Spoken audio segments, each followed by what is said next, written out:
Britain's vote to leave the EU inflamed the global debate about immigration and refugees. The aftermath of Brexit saw an outburst of anti-immigration sentiment, with reports of hate crime in the UK increasing 57%.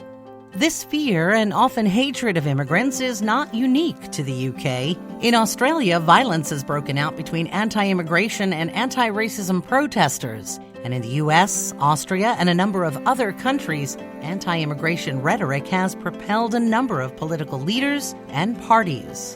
However, research shows that many of the reasons cited by opponents to immigration are often misguided.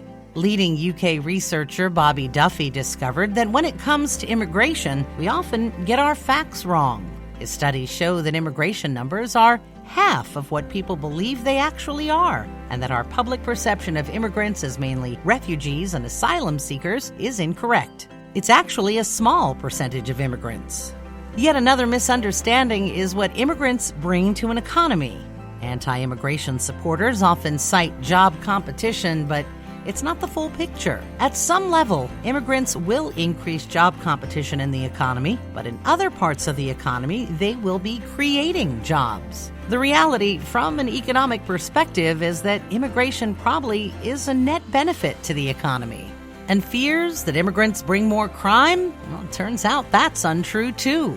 Dr. Walter Ewing from the American Immigration Council says immigrants are actually less likely to be criminals than native-born citizens. He says criminal accusations of immigrants are sadly not a new thing for America. I actually went and looked at some of the speeches from the 1890s in Congress about the Italians coming in, and the fear was that they were criminals, that they would never learn English, that they were going to steal our jobs. And you could just substitute in, Mexican or Salvadoran for that today, and it's the exact same rhetoric.